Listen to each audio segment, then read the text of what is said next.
Good afternoon, everyone. As Jerry said, I'm Mark Bloomquist. I'm the research director here at the cooperative. But today I'm not planning to talk about our research program. I want to talk about crop protection products and this new EPA's new Endangered Species Act strategies and how that's going to affect our crop protection use here at Southern Maine. So in our presentation, we'll talk about the Endangered Species Act, EPA's new herbicide, and the upcoming insecticide and fungicide strategies. So how are these strategies developed? And then we'll give a couple examples for you of potential applications we would make in our growing area. But first, I got a little disclaimer. So the information in the presentation are what's best known right now, what's available. The insecticide strategy and the fungicide strategy are not finalized, so we do not know exactly what they contain, and so things will likely change from what we're talking about today. So how did we get here? The Environmental Protection Agency is responsible for labeling all crop protection products in the U.S. So a company has a new herbicide they want to use or want to bring to the market, they have to go through the EPA to get that product registered. It's a pretty extensive and expensive process.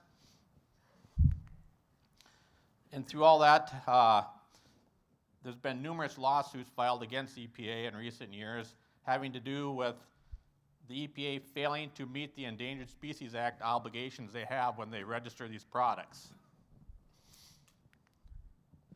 So to resolve these multiple lawsuits and try and slow the flow of lawsuits that are occurring on each individual product, they're going to come with a strategy, they call it, to try to be all-encompassing over all the products and will apply to all new products and re-registered products. So the draft herbicide strategy was released in July 2023, went through our comment period. EPA took all those comments into consideration, came with a final herbicide strategy in August of this past summer. And we're currently living under that final herbicide strategy for new herbicide products. So when all this started happening, the sugar industry looked at all the threats to crop protection products as we move forward and how can we help steer that so that we can maintain these products for our use. And a sugar beet crop protection working group was formed. Dr. Nick Storr was with the American Sugar Beet Growers Association, Kerry Meadows with U.S. Beet Sugar, and Anna Murphy, the Beet Sugar Development Foundation, are kind of the leaders of this working group. And then there's representatives from all of the cooperatives involved, and also the 3 seed companies are also members of this group. So, they're selling seed, but they also are producing the seed out in the Willamette Valley and other areas of the West. And so that area is very diverse cropping systems, has a lot of protected areas. They have a really large stake in how this comes out, so we can continue to produce seed within the U.S. So as different products come up under question, or these herbicide, insecticide strategies come up, these 3 individuals kind of funnel that information back to us on the working group. We come back to them with how important certain products are, how much use we have of certain products.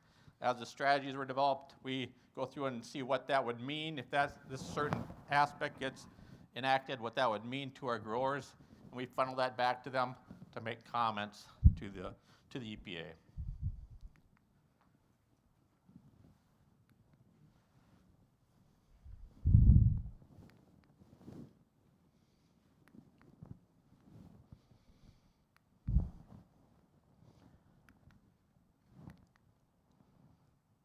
Can you advance the slide for me?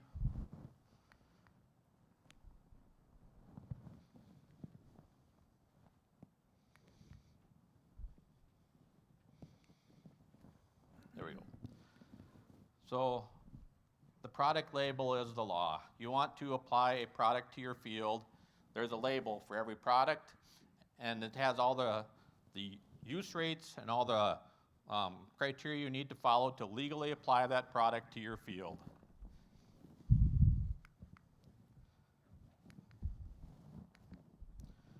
And these crop protection products first get registered with the EPA, but then they have to go back through re-registration approximately every 15 years.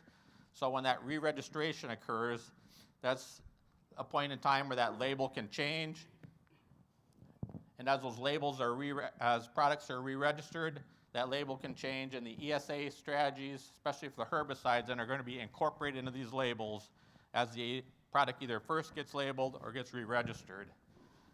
So Liberty Ultra is a herbicide that was just labeled this past fall. It was labeled after the herbicide strategy was enacted, so it has portions of the herbicide strategy incorporated into the label, and we're going to use this product as an example over the next few slides.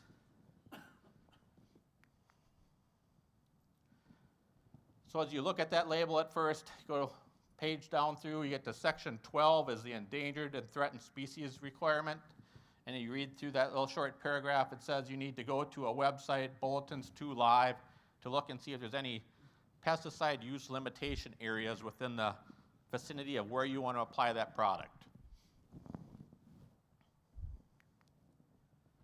So before we go to that website, we need to see one thing, as that is the EPA registration number. For Liberty Ultra, it's 7969-500. Every product has a EPA registration number. It's on the first page of that label. We'll need that as we go to the website here. So we just have a screenshot of that Bulletins 2 website. The location search, I put Minnesota in because I want to make this application in Minnesota. I want to make it to Liberty tolerant soybeans. I'm going to choose June of this year, June of 2025. I type in the EPA registration number. It puts that at the bottom of the screen there. And the map would show me if there was any areas within the state of Minnesota that pesticide has special restrictions on, and I have to follow special restrictions to do that. This product does not have anything for the dates that I want to apply, so we're good with that portion of this process. There's also a spot where you can print that. You can see it's got your application month, the product you're looking at. You can see the map is clear. You can have that for your records. It's not required for you to do it, but it's something that you could do and keep that in your records. So then we need to go look back at our label and see if there's any mandatory spray drift buffers, right? So all these products as they come out are likely going to have spray drift buffers required on them. This one, I want to make my application as a ground application is my plan. I want to use medium-sized droplets. That says I have a 10-foot minimum buffer distance from the last row sprayed to a protected area. If my field is next to another field of Liberty-tolerant soybeans or Liberty-tolerant corn, I don't need to worry about that because it's not a protected area, it's a cropped area. If my field is next to public waters, my field is next to a waterfowl production area, wildlife area, I need to consider this minimum 10-foot buffer that's on the label. A few things that you could do then to deal with that buffer is, one, you could spray the field, leave the buffer unsprayed. When the wind changes direction, you no longer have a downwind into a protected area. You're fine to go in and spray that buffer area, and you'd be legal. Mark, can I ask you, does the ditch count as a protected buffer? It depends on the ditch, Tom, and how much buffer area might be there. Like with the Minnesota buffer law, some of those play into that, and it likely would be okay. But again, each product's have a different buffer that's necessary. So on that label, there's also options that you can use to reduce that buffer distance. One of them would be if I put a drift reducing adjuvant into my spray tank at that time, then I would be able to lower that buffer to 0. If I used a hooded sprayer, I could lower that buffer down to 0. So there's various options that you can use to reduce that buffer. You just need to see what's going to work in your plan and in your management.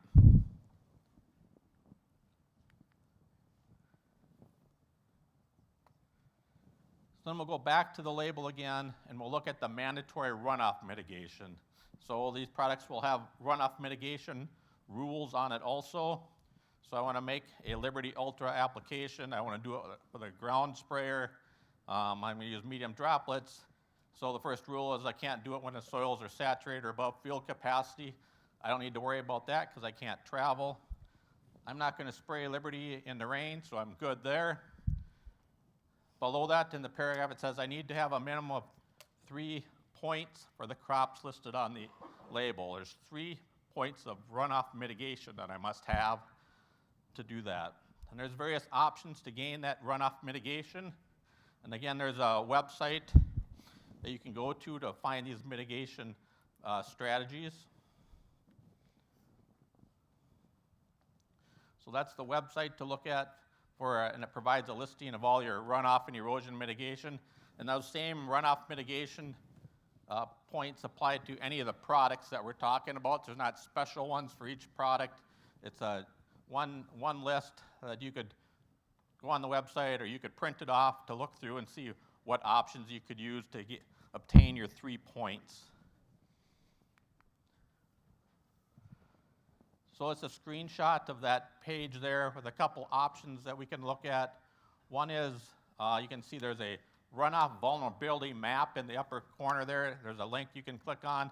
It's got every county in the U.S. and it's rated for the runoff vulnerability of that county. At Southern Min, we kind of lie in between a medium risk and a high risk. So some of our fields are in medium, some are high. Field slope plays into it. If your field is under a 3% slope, there's points available for that.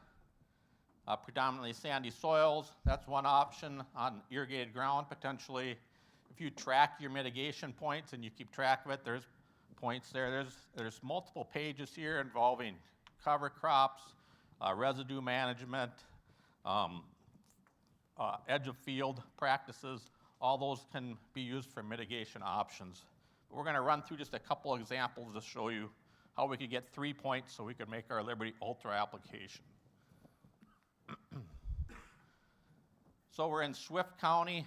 We want to make our application there. When I look at the runoff vulnerability map, Swift County is rated as medium, so I get 2 points for that. And I have subsurface tile installed in this field. That's a point also. So I make my 3 points in Swift County to make my application.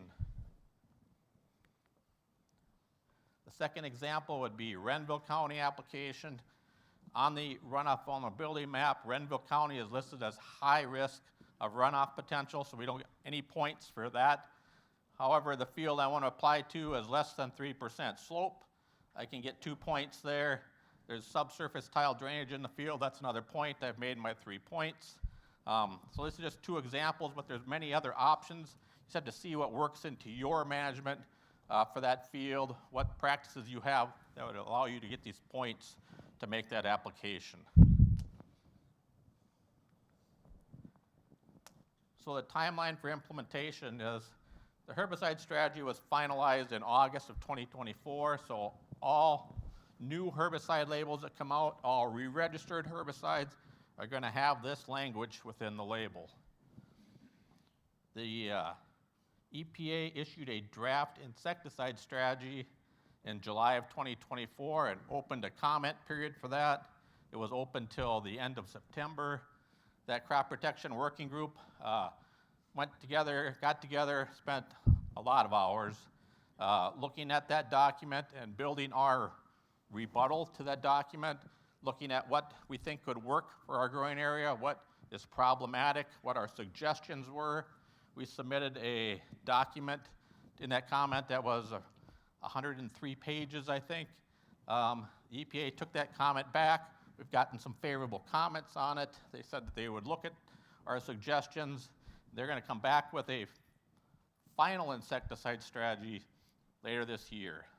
So then that same process that we have currently in place for herbicides would be in place for insecticides too.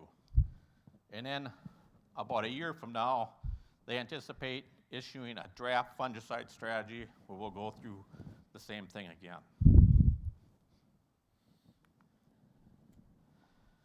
So just a quick review. Herbicide, insecticide, and fungicide strategies are have been developed by the EPA are being developed to comply with Endangered Species Act and to keep them out of court as they register products for us going forward.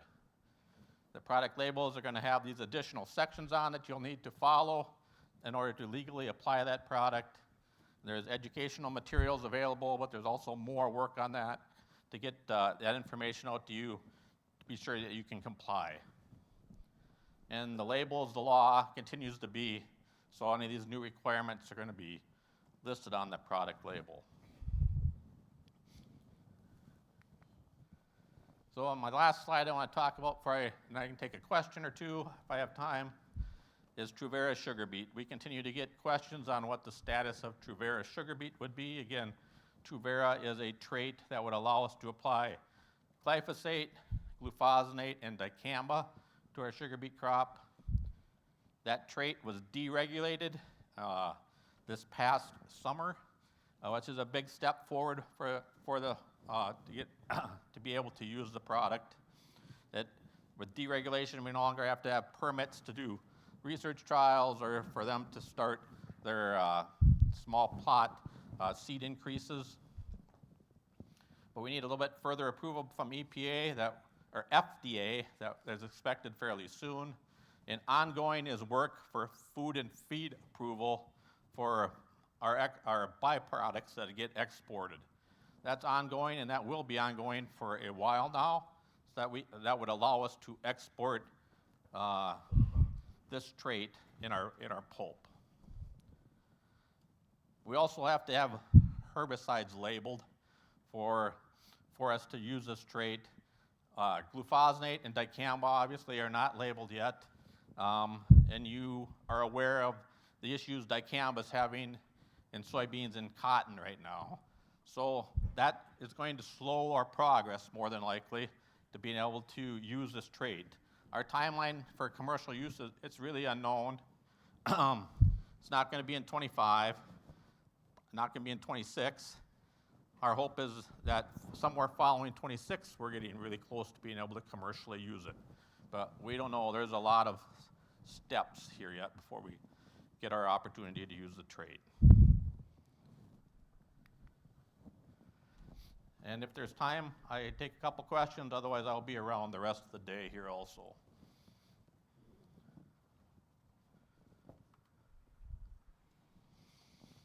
Yes. Had in your example how the field had a 2 to 3% slope or less than that. Who decides that metric? Is that on a website somewhere, or do I have to decide that myself? That is not on the website that I'm aware. I believe that is your looking at that field or your records there. Yeah. All right, thank you.